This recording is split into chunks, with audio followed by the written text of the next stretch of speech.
Welcome to the Delight Your Marriage podcast, the show where you hear from amazing and inspiring wives sharing their struggles, triumphs, and advice for this journey called marriage.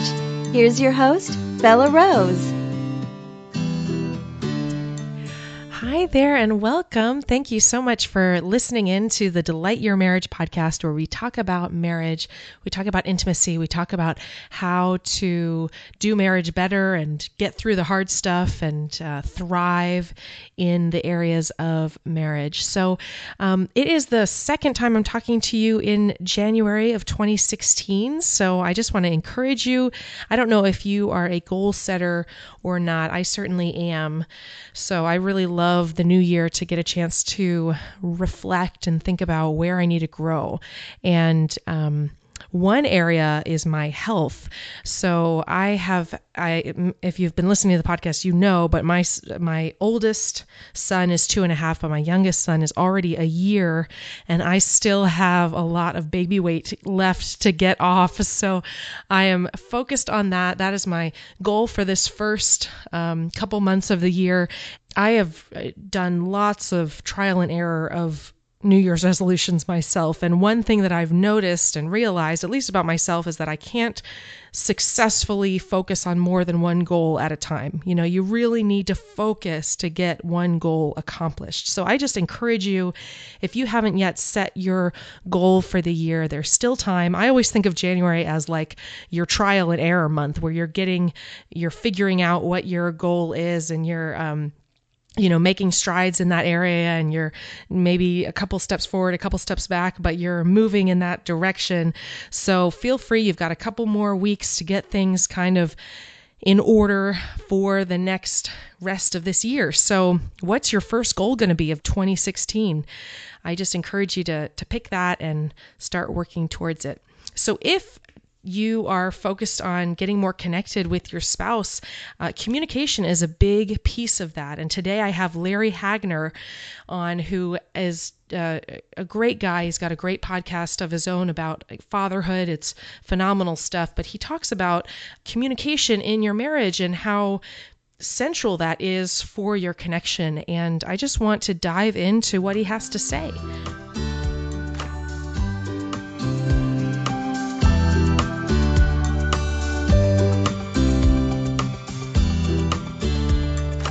Well, tell us what your marriage looks like now. What is your marriage like now?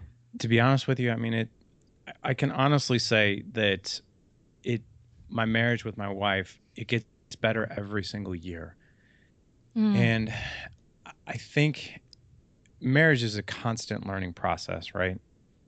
Yeah. And especially when you add more people in the family, it tends to it can be more challenging at times. However, I think a lot of those things can be avoided. A lot of the obstacles and a lot of the distance and a lot of the valleys can be avoided if you live by some rules. And those rules are, our relationship and our foundation is based on God, and it's based on prayer. And that is the foundation that we do everything through. So that's number one. Number two is undistracted, very purposeful, present in the moment communication every single day. And I even write about this in my book, and my wife and I call this the non-negotiable daily 10 minutes. And what we do is every single night is we lay in bed and we turn off all electronics. We hold hands, we face each other, and we talk, and we ask each other good questions. And the quality of our life really depends on the quality of our questions, right? And questions like, how was your day? Fine. How was yours? Fine. Those aren't allowed. The question's more like, tell me the best part about your day. Why was it the best part? Now tell me what was the most challenging part of your day? Why was that the most challenging? What did you learn from it? What would you do different? So really pulling out more information and questions that you can't answer just yes or no to. That's one of the things we do. Another thing we do is we have a non-negotiable monthly date night. No matter how chaotic our life is, we have set dates each month, and we plan these out 3 months ahead. Book the babysitters, and it's non-negotiable. Doesn't matter if we've had a tough week or we're tired or whatever. We don't call in sick. We go on that date night. and we connect. And the other thing we don't do is we don't go see movies on that date night, because that's not interacting, it's not communicating, it's not connecting, it's not intimate. So that's just a couple of the ways that we keep our relationship alive. And the other way, I mean, through being in physical intimacy, there isn't a week that goes by where we are not intimate with each other at least once or twice. And it's because we both feel, I think our desire level is literally we're probably at that age where we're right at the same level. I'm 40 and she's in her late 30s. So, we probably desire sex about the same amount of time now. But we notice that if we're not intimate at least that much, that we tend to get a little bit irritable, we get a little bit moody, we tend to be distant. So it's important. It's very important to both of us that we are intimate at least once or twice a week. Thanks so much for sharing that clearly, because I think a lot of times we dance around like what that actually means, being physically intimate, like how often, what does that look like? But yeah, I completely agree. The irritable, the moody, the distant. I mean, intimacy is supposed to bring you together to be unified, and so I just love that that's something that's also, it sounds like, a non-negotiable. Like, this is something that happens in our marriage frequently, right. which is right. great. Which is the other caveat I'll say to that is, even on nights where we're exhausted, we feel like, gosh, man, I don't know if we can, and it's really odd how that plays out, where like sometimes those are the best nights. It's really odd, because you're like, and afterwards you're like, wow, like I really didn't think I had the energy for that. And like, I'm so glad we did now, because then you feel closer and the intimacy's there and you surprise yourself. So it's a great thing about our marriage. Yes, I think that's so true. And especially for women, I would speak to like that thing where that you should, but you don't really want to, but then you do it. And then it's surprising. And you are so grateful that you did, for the good of your marriage, for the good of the both of you, which is great. The other thing I love that you talked about with communication, you said the quality of our life is often the quality of our questions. Which I think is really key. And I wonder how, you talked about open-ended questions, not just questions you can say yes or no to. But when someone's trying to say or trying to come up with questions, do you have any guidelines that they could use? So I always think open-ended questions are the way to go. The questions, who, what, when, why, or how. I even write about this in the book of how to connect, how to improve the connection with your spouse. So there's an entire chapter dedicated on that. And one of the things that I definitely recommend is, don't try to come up with these questions on the fly. Don't try to come up with these questions when you're in the moment. Take literally a few minutes. One of the things my wife and I do is we talk like that every night before bed. So one of the things I'll do when I brush my teeth at night before I get in bed is I'll think about, like, what do I really want to know about her day? What's something that I really want to hear about? What's something that maybe I'm sensing she wants to talk about? Like, for instance, sometimes you don't even have to be creative. Like, if I know something is stressing her out, whether that be she's having a tough time with a friendship, a family member, or there's something that happened with the kids that day, I'll simply say, hey, I noticed you were a bit stressed out today about such and such. Hey, tell me about that. What happened? And then a lot of times you don't even have to really be prepped with a whole lot of questions, because the questions will come as she talks. So if the information that she gives, it's a back and forth. It's not like you're interviewing her, you're interviewing each other. Those questions will come. You'll be cued for the next question if she says, well, my friend really upset me today. She said this. And sometimes be like, wow, that's kind of tough. Why do you think she would say something like that? So then it's like the next question, where she can then, not only is it me finding out about her day, but it's her speaking out loud and trying to figure things out too. So it's a conversation, but we're also a sounding board for each other. I love this, especially Larry, that you're coming at it from the perspective of the male, because a lot of times wives want that communication. They want that connection that happens only through talking together with each other. But a lot of times the husbands aren't really able to find questions that matter, that will help her to open up, to help her to feel released, to talk about what matters to her. And so I really love the cue to plan the questions, to prepare.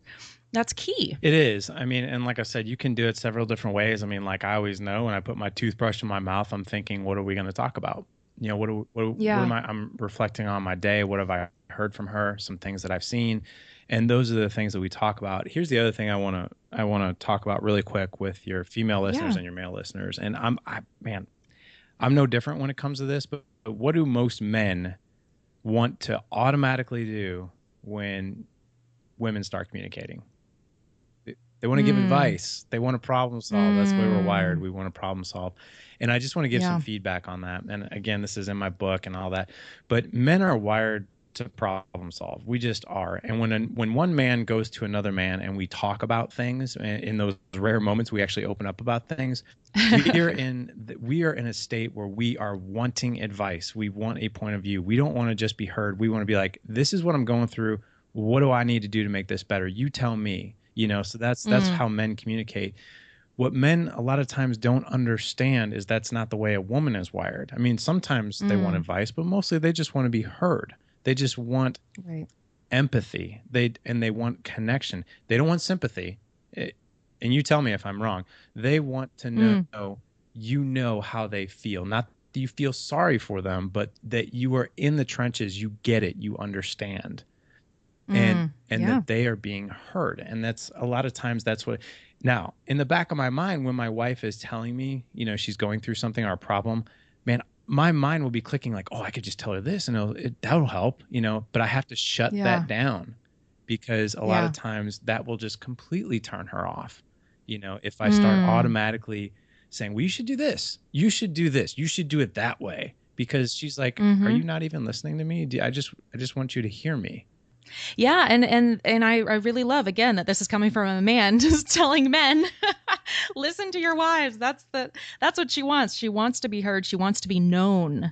And as you as a husband know her in all of who she is, that's her heart's desire, to be known, to be cherished. That's her heart's desire. So I think that's right on the money. Yeah. And I just think it's something that we men, we're pretty good at simple direction, right? I mean, we are very good at just keep it simple for us, and we can usually follow suit. And if there's one piece of advice I would give your male listeners, as well as reminding myself, because I have to turn this off, even though I feel like maybe I'm a little bit more in the habit, but I always have to consciously turn it off, is when she's talking, be empathetic, but connect, and maybe just don't give advice unless she openly and directly asks for it. Yeah. That's right. Yep. Because wives, I mean, we all can say, honey, what should I do about this? Right. What do you think? That's the key to give advice. Right. Really not before. No, I totally agree. So this non-negotiable 10 minutes, now, is there a format to it, or you just kind of set the timer, or you just assume right around 10 minutes? How do you kind of do that? It's usually never 10 minutes. We just kind of call it that. I mean, it's not like, we definitely don't hit the timer and be like, okay, we're done. We'll roll over, go to sleep. No, what it does is we know that 10 minutes is a sacred time, because as you know, if you have little kids, I mean, my wife and I were idiotic enough back in the day to think that we could have a good connecting conversation over dinner with kids. And that's impossible. And the more kids you have, the more impossible it is, so you can't do that. So, from the time we wake up to the time we go to bed, usually it's nonstop stuff, craziness. But we always know that we're going to come together at the end of the night, and that's why we just call it it's the non-negotiable 10 minutes. What I can tell you about that 10 minutes is it's hardly ever 10 minutes. It's 10 minutes, it's 15 minutes, 20 minutes, it's 30 minutes, and a lot of times that connection, that communication will lead to sex and intimacy and connection, because it's there. And to be honest, why shouldn't it? Because if two people feel very, very connected, then that physical intimacy is going to happen. And I would tell your listeners, male or female, if you want to have more physical intimacy in your marriage, carve out just that sacred 10 minutes of connection, and it just automatically pretty much kind of happens, Yeah. It's really good. I mean, especially, I love the quote that's been on our podcast a couple times. Basically, it's men feel loved through sex. Women need to feel loved in order to have sex. which the communication, the feeling known, to feeling cherished is what she needs to feel like having sex. So that's a really huge takeaway there. No, Thoughts? yeah, I agree. I actually wrote about that in my book. So, I mean, Mm-hmm. so ladies, if you're listening, if you want to grab a copy of the book and hand it over to your husband, maybe those tidbits of information we'll get to them. But That's it's awesome. very true. I mean, so in my book, I write about that, is how for women to have a high quality physical connected experience with their husband, that emotional connection, that communication, man, it's got to be there, right? I mean, women can easily have the physical aspect, right? I mean, you don't necessarily have to have the emotional. However, it's the physical intimacy is amplified when you Yeah. have that emotional communication connection beforehand. So Yeah. and you're right, men are physical as much as when women cut off men physically, it feels the Yeah. same as if your husband is not speaking to you. And Mm. that's one of the things that, again, I talk about in my book, but it's nothing to call either gender out. It's just a good understanding of what it feels like. So a woman feels, she Mm. feels unheard, she feels uncherished, she feels unappreciated if she doesn't feel connected through communication, Mm. love. And a Mm-hmm. man feels the exact same way. If I'm not getting, my physical needs met, I don't feel loved, and Yeah. I don't feel good enough for her. Mm. Yeah. Yeah. I think that's it's just so important for us to put ourselves in our spouse's shoes and try to think, what are they going Right. through? How can I make their life better? How can I make them feel more loved? And yeah, for wives, it's really to understand our husband physically. And for husbands, it's to understand our wife Right. emotionally. A lot of times, that's really the key. So I love that. I love that perspective. Again, having kids and having that in the mix, this is a really intentional thing you have to do every single day. This doesn't just go away because you've done it once or twice or whatever. It's a daily habit that you've really put in place. Is that right? It is. I mean, and a lot of the things that we're talking about, and another quote for you. I know we said the quote Yeah. earlier, which is, the quality of your life depends on the quality of your questions. But a lot of the things that are in my book and a lot of the things that we're talking about today, it's common sense, but it's not common practice. So that's the other Mm, quote that I've heard that always has kind of hit home to me. It's common sense, but it's not yeah. common practice. It's the discipline. Mm, It's like, okay, I know I need to communicate with my spouse every single day, but just kind of tell me, what does that look like? How does that, yeah. do we sit in front of each other and I don't know what to say? But I think if you give each person just some marching orders of, hey, just carve out 10 minutes and come to the Yeah. conversation prepared with what you reflected on during the day, and ask a Mm-hmm. question that person can't say yes or no to. And that's really it. And then just let the conversation go. Those three things will open up so much dialogue, and Yeah. it will help things just tremendously. And it's just a slight tweak. It's nothing earth shattering. It's no big secret. Yeah. It's just a tweak and the discipline of doing it. Yeah, yeah, the discipline of doing it, absolutely. And the thing is, it really could be awkward at Yeah. first of getting these Yep. questions, but who better to be awkward with than your own spouse that's going to know you and love you for the rest of your Right. life, first of all. And it's not going to be awkward forever. Practice, practice, practice. It gets easier. Practice listening, practice coming up with questions. I mean, you and I both know, Larry, interviewing questions. It gets better with It practice, does. does it It not? totally does. Absolutely. Yeah. Yeah, I love that. Okay, well, let me make sure I ask these other questions Sure. I want to get to. We talked about intimacy a bit, but if you had some advice or specific tip that you want to share, that would be awesome. Just on being intimate. Yeah, yeah. So maybe something that you learned and that was helpful for you, or like something the husbands can relate to, something along those lines. I heard, so our pastor did a whole series on sex, not too long Yeah, ago, and it was a 3-part series, so it was 3 Sundays in a row that he talked about sex, and I just thought it was very, very interesting. yeah, And he definitely put the biblical spin on intimacy.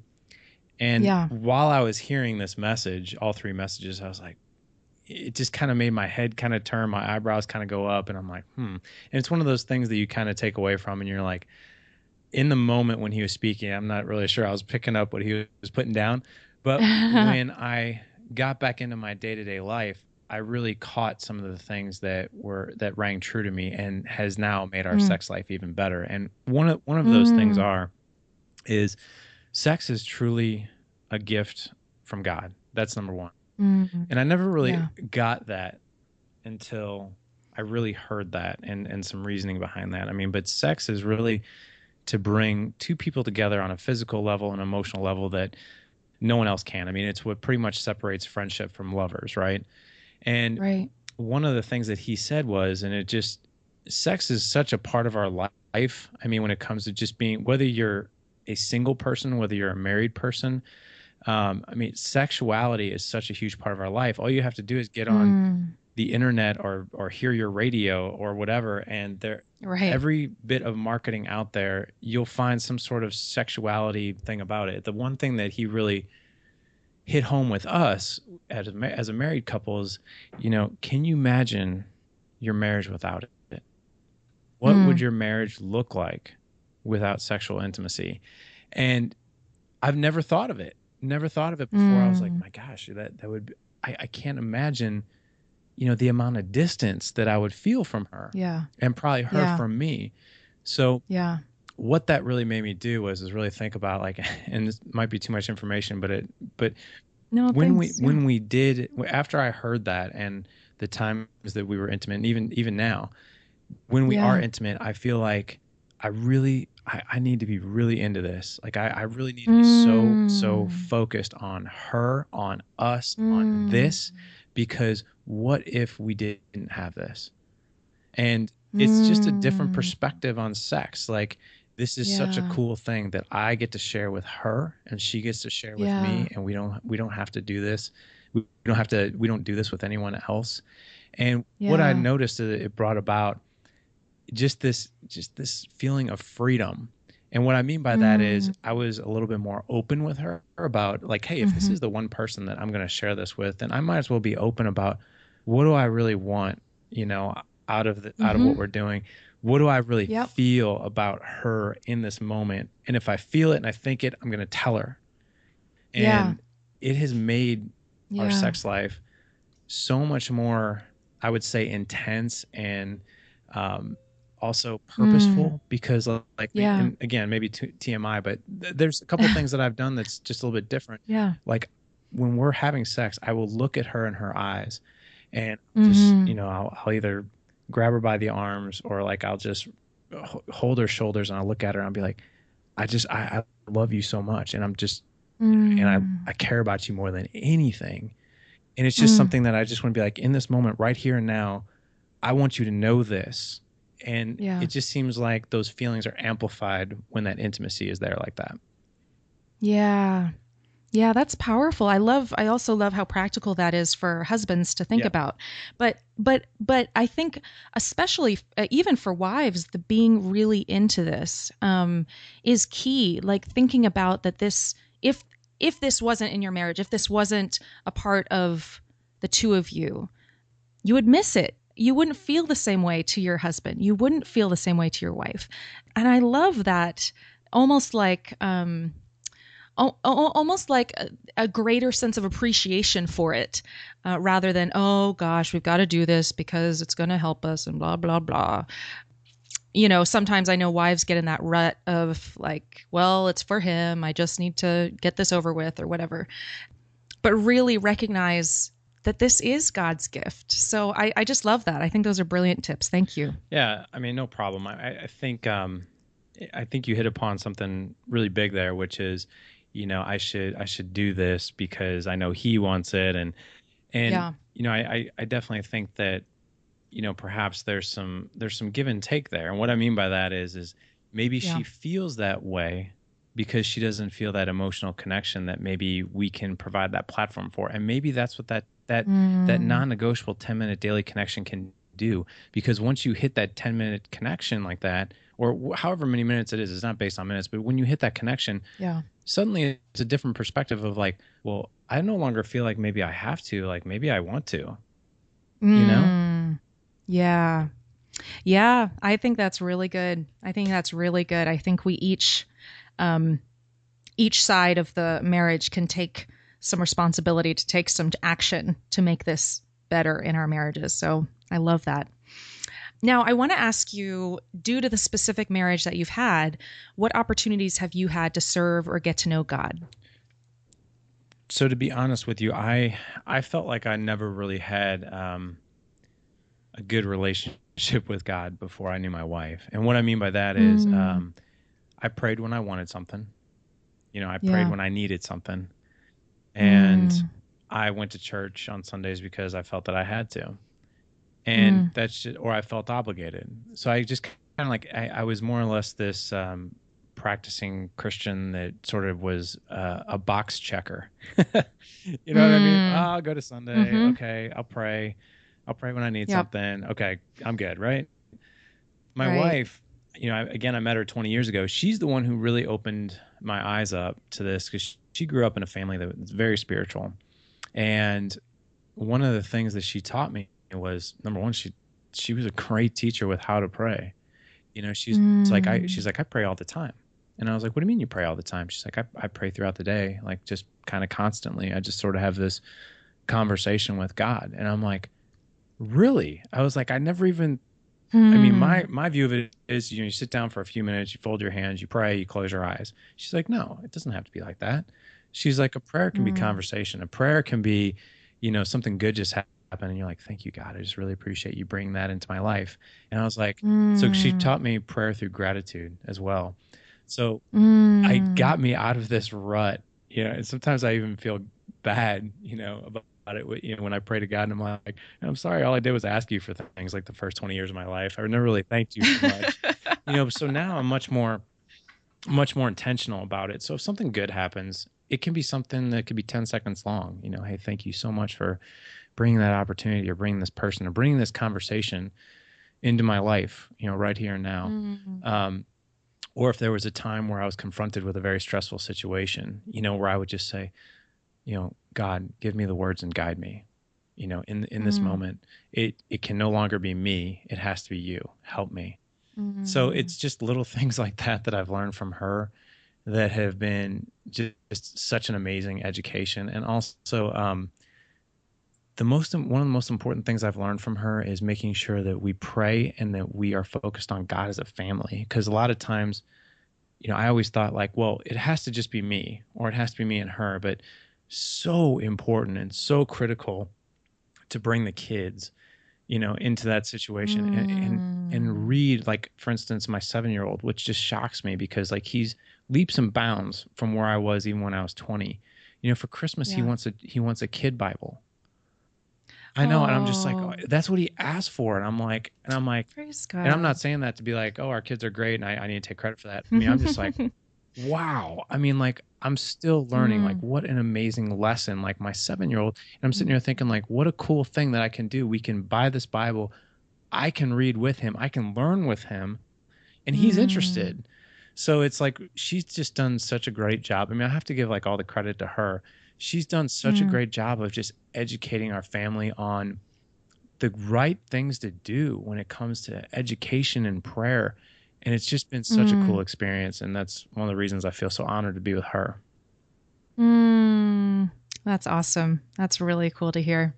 And I want you to share again a little bit to share about your book. Sure. So the book is called The Dad's Edge. You can find it on Amazon. I mean, I feel extremely blessed. I mean, when I first launched it on Amazon, like I was hoping like it would, I was hoping it would do okay. Within 10 days, it became an Amazon bestseller in all my categories. Oh my gosh. I mean, even in the fatherhood category, which those are some audacious authors in that category. But, here we are, we're 8 weeks out. It's got 42 5-star reviews. It has sold tons of copies. I never publicize how many copies we've sold because I don't feel like that's what it's about.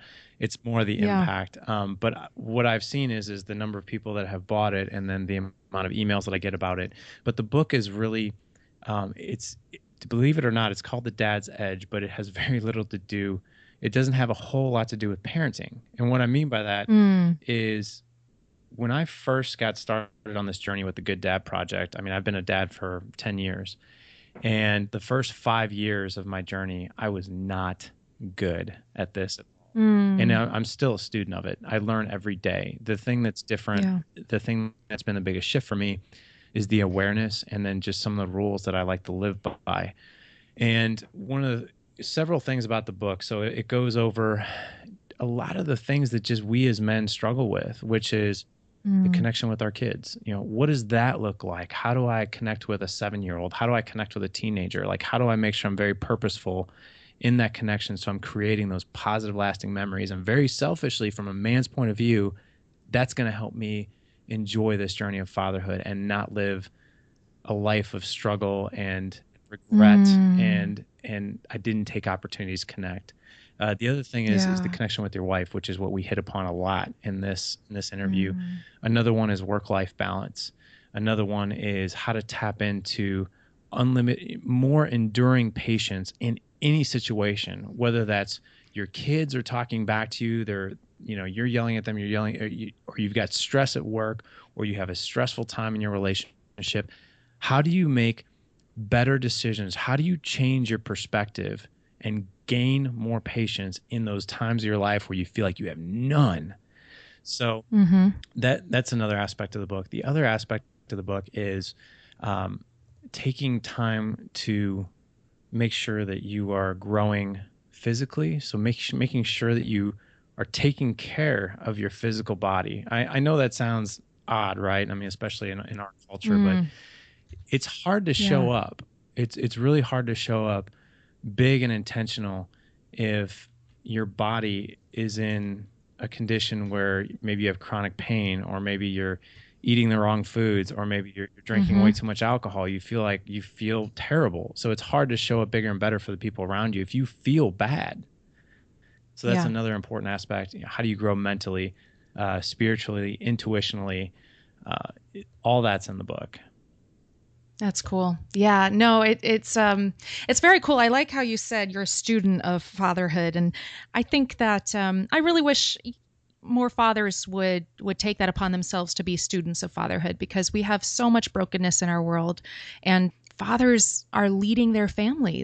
They have the ability to do so much good to their daughters. I mean, I've interviewed specifically Annie Lobert, who actually was a sex worker for years, and she says that she would like husbands and fathers to read her story because she wants them to understand how to treat their daughters so that they won't get into the kind of mess that's in our world today.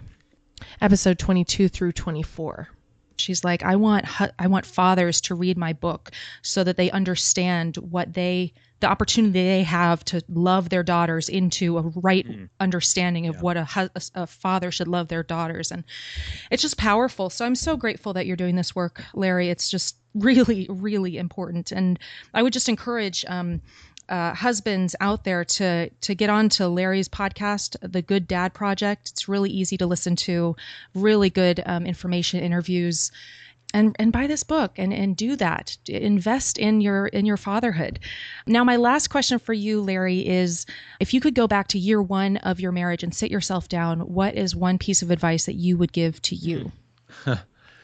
Probably like 10 things, but I think I could have saved myself a lot of time and distance from my wife just by that one simple tweak of when we're having a conversation, be empathetic and don't be an advisor. Because I did that for years. I did that for, I still, again, a student of this, right? Yeah. It's nothing I don't think you can, I don't think you ever master it. You can be more aware and you can be more intentional, more purposeful, but you still make mistakes. But I think that's one thing I would, as a husband, make sure that connection is real, and it's not from an advisory point of view, and it's not from the man speaking down. You should do this, and I don't understand why you're not doing that to fix this. And it's more just connecting and being heard. From a fatherhood standpoint, again, for half my fatherhood journey, I walked in the shoes of a struggling father horribly. And I think a lot of that had to do with, and I go into this in the book too, is I grew up in a very chaotic childhood where my mom was married 4 times. I didn't even meet my Wow. biological father until I was 30, which Wow. is a story in of itself. I won't get into that, but um, I had this childhood, this frame of reference of I grew up half my childhood in a fatherless environment, which was pretty Mm. devastating. But the times I did have a male figure in my life, it was always an alcoholic, a toxic Mm. personality. So the times I did have a father in my life, it was never a good one. And Mm. that showed up big time, big, Yeah. big, big time. And that's part of the reason, why the Good Dad, if not the reason the Good Dad Project is here today, is because I Yeah. walked in those shoes of like, okay, I know I'm not going to do this bad stuff that I grew up with. I know I'm not going to do that to my kids. But I was so stuck Mm. in this limbo of like, okay, I want to get over here where I can maybe get my hands around some of these skills because fatherhood is a skill. It's an art. It is not. Mm. A lot of men and a lot of parents think like, I'm a mother, I'm a father. I should just innately know exactly what to do. And I feel Yeah. terrible and Yeah. guilty and shamed if I don't. But that's the wrong perspective. The right perspective is like, okay, you know what? I don't have all the answers, and that's okay. But I'm going to go out and find these answers, and I'm going to Yeah. make myself better, and I'm going to grow. And I think one of the things that I did for 5 years of my fatherhood journey was I felt that I had to have all the answers. And I felt that I felt so guilty and so shamed that, well, why don't I know this? I should be stronger than this. I should be better than this. Like, what's wrong with me? I'm not a good dad. And I had just this horrible negative dialogue going on. And what it did was, that negative dialogue just ate away at how present I was with my kids, how purposeful Mm. I showed up with them, and it Mm-hmm. literally probably destroyed the first 5 years of my journey as a father. And finally, one night, I kind of call it my Jerry Maguire moment. I kind of Mm. hit rock bottom with this whole thing, and I was like, I'm done. I'm done living Mm. life like this. I didn't have this growing up. I don't know how to get it, but I am going to go find out how Mm. to do it. And for the past 5 years, it's been like this immersion into self mastery, self development, being better. And that's really all these things, being a better person, knowing how to basically control a lot of my thoughts, my emotions, my mentality has come through. And what I'm basically doing is I'm showing this through the lens of a father. So a lot of these skills and a lot of the things I talk about in my book, you can use these skills in every part of your life. I mean, literally work, Yeah. family, friends, everything. But I'm showing it through Mm. the lens of a father because that is where a lot of people don't think those two things can coexist, but they can. And those are a couple of things that I would definitely go back and have a conversation with myself 10 years ago. Mm. Yeah. No, that's really good. How can people connect with you online? Yeah, so I am since we've launched this, I'm not choosy about who I really connect with on social media.